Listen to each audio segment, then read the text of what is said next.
understand. I ain't gonna lie. I know if y'all had proof of me robbing somebody, we wouldn't even be talking. Y'all would have cuffed me. I would be charged with it. That's what I know, bro. Oh, that's the baby. Okay. In January of 2020, DaBaby, aka Jonathan Kirk, was supposed to be playing a show at a nightclub in Miami. But when the owner paid him only $20 out of the $30,000 he owed him, things got out of hand fast. The victim alleged that Kirk punched him in the face multiple times before he was attacked by more of Kirk's crew.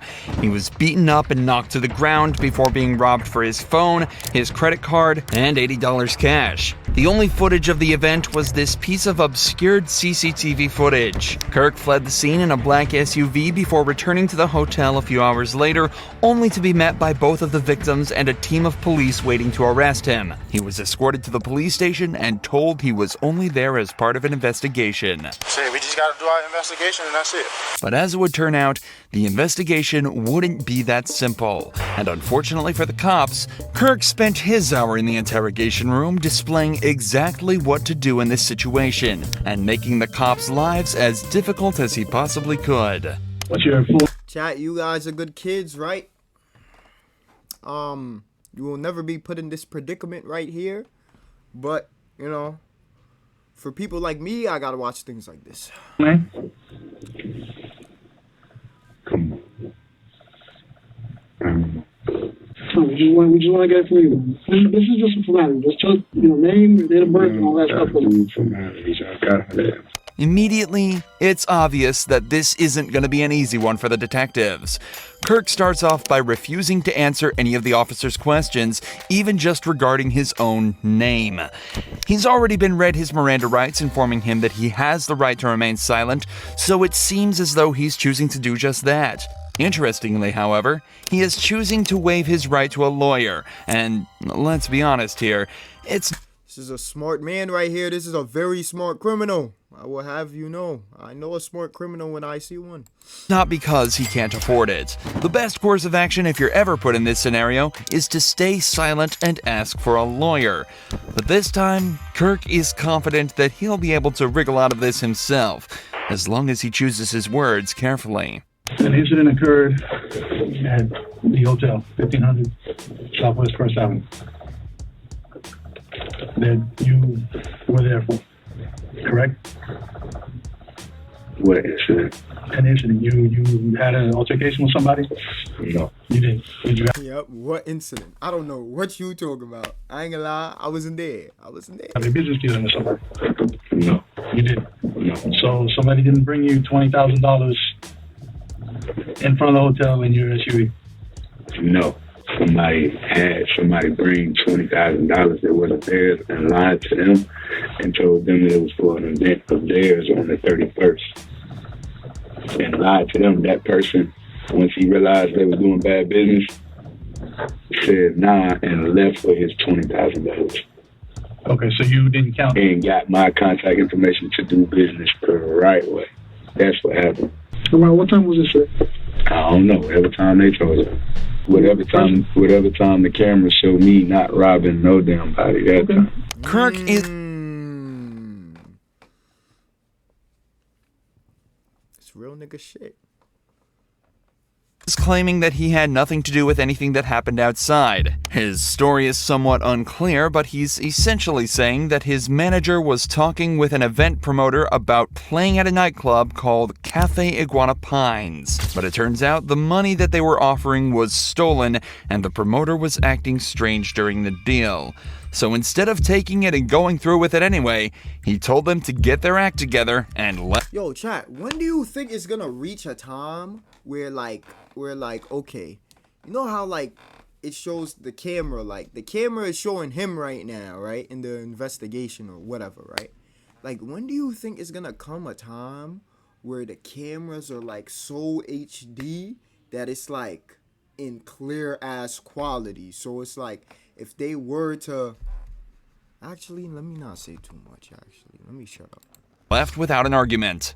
This, of course, does not explain the altercation outside that was clearly caught on camera, but with the footage unclear and no witnesses nearby to identify the assailants, as long as Kirk sticks to his story, theoretically, things should be perfectly fine.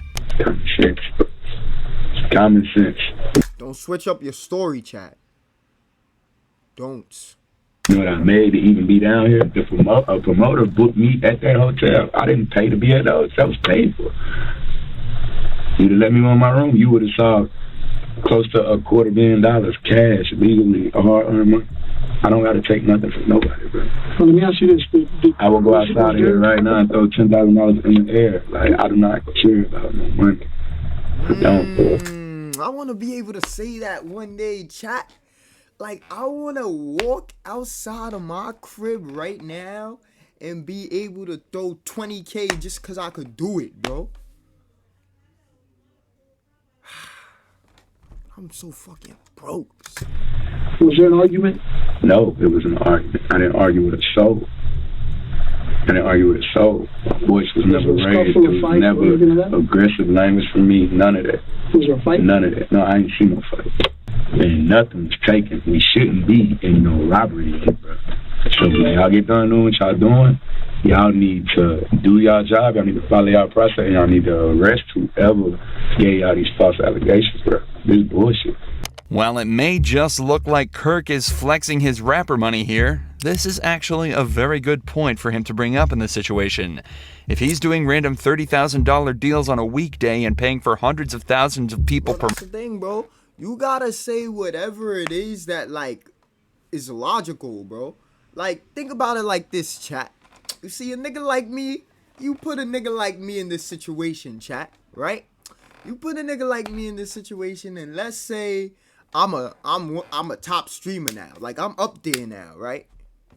I'm be like, yo, bro, I get this money, I get that. I do, like, the shit that I do with my life, I don't need to do none of that shit. I don't need to rob nobody. I'm in a position where I'm so good in my life. Why would I throw my life away for that? Like, what the fuck? You see the hotel I'm staying at, I'm gonna throw my life away for that? Don't make no fucking sense. But you know, common sense is not that common, chat. Per month, what does he need $80 and an iPhone for?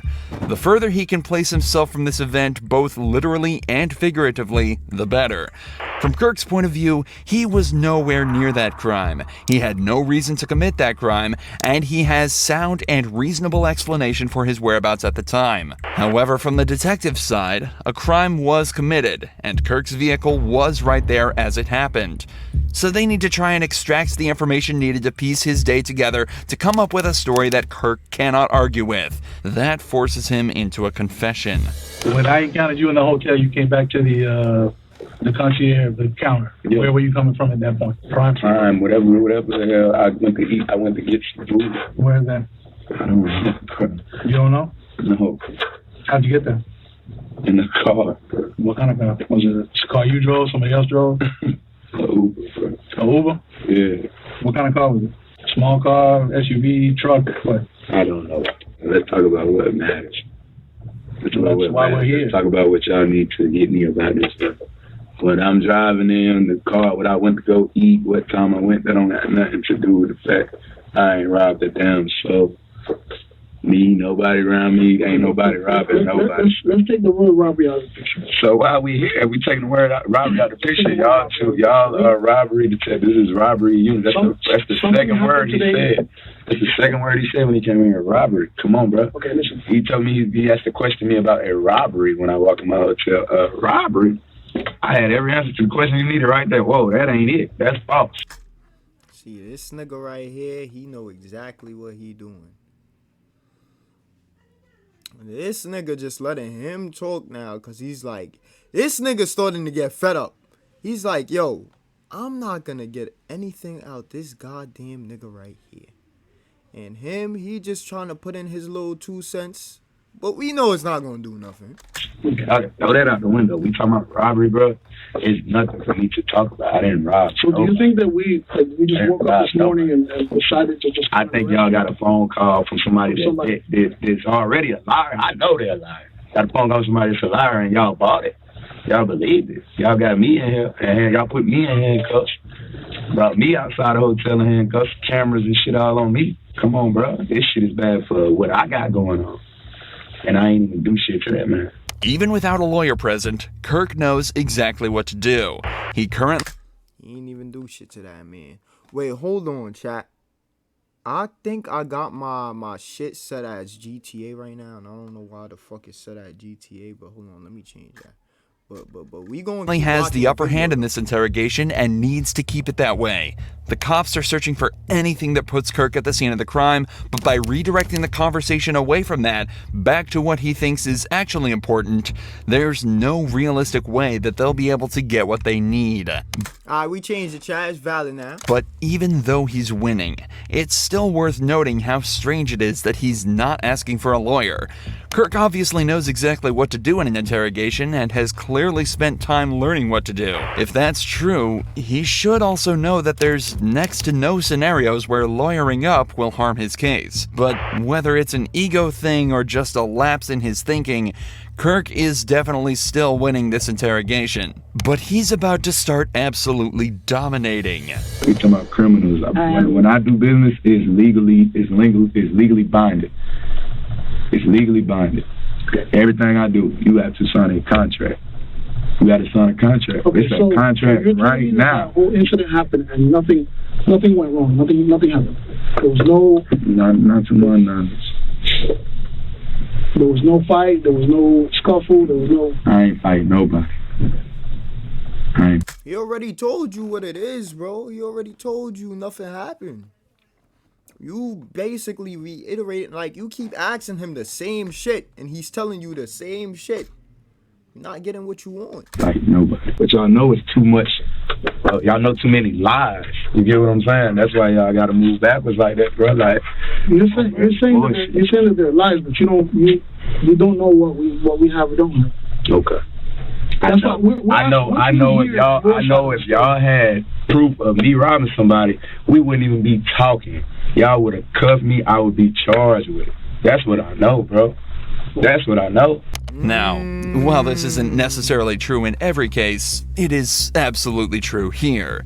If you're in an interrogation room and the cops are trying to find out details of the case and accusing you of a crime instead of charging you immediately, it very likely means that they're missing the details needed to charge you.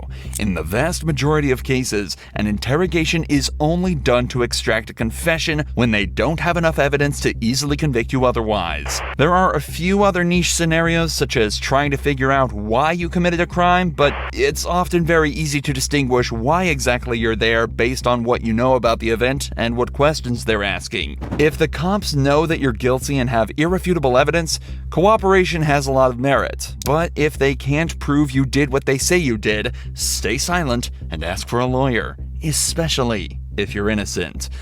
I ain't no fool. Your side of the story. My side of the story is The nigga just told you his side of the story, bro. I ain't done that. I don't have a side to because I ain't done nothing to nobody. Bro. So that's what I'm and before something could be done to me, happened, right? and before something could be done to me, I realized I was dealing with bad business, and I Why do you say it was bad business? What? Why do you say it was bad business? I already told y'all that. You want to rewind this? You want to rewind it, bro? I already told y'all, bro. My story not gonna come out different no matter how many times I say it, bro. It's not, bro. It's right here. So you press stop and rewind and play, you're going to hear. That's why I said it was bad business, bro. Come on, bro. There's nothing going my phone up all day, all night. He needed my help for his event. He already was in deep water because he's already doing, and I see why, he's already doing bad business. You see what I'm saying? He has an event that wasn't going to go as planned. He needed me to make up for that. He needed me to cover his ass, so he brought in another person, lied to him, swindled him. He thinking he coming to book me for a whole different event, and they tricking him, got him paying me to come do a walk through the night. Come on, bro. These niggas full of shit. And matter of fact, check them cameras. Y'all got crime scene investigation unit out there, check the cameras. See him meet up with somebody else in the lobby. Ask him, hey, who's that? Ask him. Follow up on... Damn, you see, chat? You see how this nigga been talking for like the past like 2 minutes, and these niggas is just not saying nothing. They don't got nothing to say. They lost. These guys, you know, these guys right here, these guys are probably good fucking buddies. These guys right here, these guys, look at them. Both bold. They're both chilling right here. They're good fucking buddies, man. What I'm telling y'all. That's what we're trying I to mean, do. at the end of the day, I would expect people to act on common sense anyway. The cops have realized that they're definitely not getting anything out of him for now. He's told his side of the story and made it clear that it won't be changing, no matter what they say. So, as is the protocol here, the detectives decide to leave the room and spend some time outside trying to come up with their next move. This is also often done as it gives the suspect time alone in the room to sit and build up anxiety. In many cases, it can actually be the difference between breaking through a suspect or not. But in this case, Kirk literally just shut his eyes and went to sleep. This dude really does not care.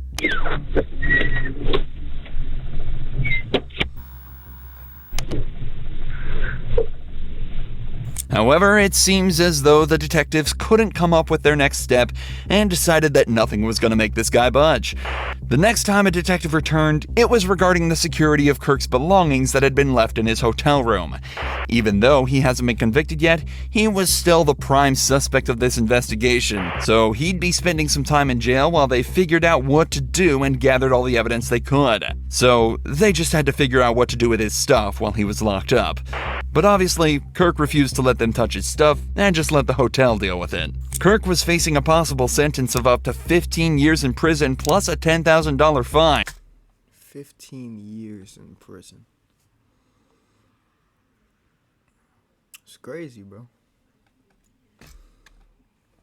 Plus any charges they could slap him with for the battery. That's only if they could gather enough evidence, though. Evidence they... It's so crazy, chat, because, like, the guy, he could have really said the wrong thing. Let's say he was a dumb nigga. Bro. 15 years, $10,000 fine, bro. Like, see, the boys, they just be trying to make an example out of a nigga, bro. They absolutely were not getting from Kirk, or the blocked security footage that was the only evidence the crime even took place. So just after 48 hours in jail, DaBaby was released and sent on his way. Just 2 months later, all charges were dropped, and he remained... Yo, shut up with this turbulence bullshit, bro. I have to tell you every fucking stream, bro. I don't want to hear it, bro. Fuck the fucking turbulence, bro. I don't care, bro. A free man.